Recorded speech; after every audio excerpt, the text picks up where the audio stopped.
Hi everyone, good morning. আমার চ্যানেলে প্রত্যেককে অনেক অনেক ওয়েলকাম আর অনেক ভালোবাসা। সবাই কেমন আছো? চলে এসেছি আরও নতুন একটা ভিডিও নিয়ে তোমাদের কাছে। আজকের ভিডিওটার শুরুতেই হবে রান্না দিয়ে। এদিকে সবজি কাটা হয়ে গেছে, এদিকে মাছ আনা হয়ে গেছে। তারপর আমি কড়াইয়ে তেল দিয়ে পটল ভাজতে লেগে গেছি। এবার তোমাদের বলে রাখি, আজ একটা ছোট্ট করে একটা আয়োজন করছি। সেটা হচ্ছে কেন করছি, কারণ হচ্ছে আমার শ্বশুরমশাইয়ের আজকে জন্মদিন। তো সেই জন্যে আর কি এইটুকু আয়োজন, একদম ছোট্ট করে ঘরোয়া করে। তো প্রথমেই বলে রাখি, আমার শ্বশুরমশাই হার্টের পেশেন্ট, উনি কিছুদিন আগে সার্জারি হয়েছে। তো খুব বেশি আমি রেসিপি বানাচ্ছি না, খুব হালকা পাতলার মধ্যেই রান্না হবে। এদিকে দেখো মাছ ভাজতে লেগে গেছি, মাছের ঝোল হবে। তো তার জন্য একে একে মাছগুলো ভেজে নেওয়া যাক। আর জানো তো, মাছ ভাজতে সত্যি খুব ভয় করে, কারণ ওই যে তেল ছিটকে ছিটকে আসে না, তার জন্য ভীষণ ভয় লাগে। তো তার জন্য দেখো, ঝোলের জন্য এখানে আমি মশলা কষিয়ে নিচ্ছি, আর তারপর একে একে সবজিগুলো দেব। তো রান্নাটা সকাল সকাল সেরে নিচ্ছি। আর রান্নাটা করে নিলে কি, তারপর আমি মানে চান টান করে স্নান করে তারপর আমি করতে পারবো ভোগ। তো তার জন্য রান্নাটা আগে করে নিলাম। তো বন্ধুরা, এদিকে আমার স্নান হয়ে গেছে, রান্না সেরে স্নান করে নিয়েছি। তারপরে চলে আসলাম ভোগের এখানে। এই দেখো, এখানে আমাদের বাড়ির যে দেবতা আছে নারায়ণ, তো তার উদ্দেশ্যে আমি ভোগ চাপিয়ে দিয়েছি। আর এদিকে আমি পুজোর জোগাড়ও করে নিয়েছি।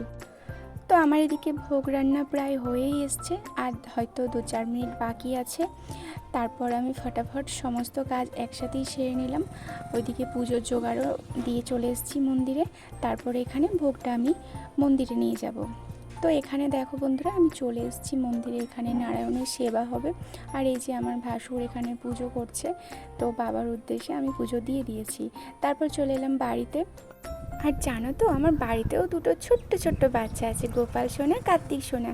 তো এই গোপাল না পায়েস ভোগ খেতে খুব ভালোবাসে, তো ওকেও আমি দিয়ে দিয়েছি।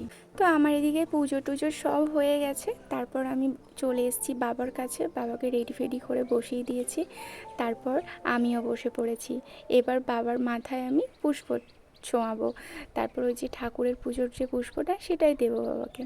তারপরে এদিকে আমি দেবো বাবাকে পায়েস। তো বন্ধুরা, আজকে জানো তো মনটা অনেক ভালো লাগছে। আর এদিকে দেখো, বাবা আমাকে আশীর্বাদ করছে। সত্যি কথা বলতে কি জানো তো, কখনো আমার মানে যে জন্মদাতা যে বাবা, তো আমি কখনোই, আমার সেই সৌভাগ্য হয়নি যে কখনো আমি আমার বাবাকে পায়েস রান্না করে দেব। যাই হোক, আজকে খুব ভালো লাগছে এটা ভেবে যে আমি এক বাবাকে দিতে পারিনি, কিন্তু আরেক বাবাকে তো দিতে পারছি। তো এটাই অনেক ভালো লাগছে।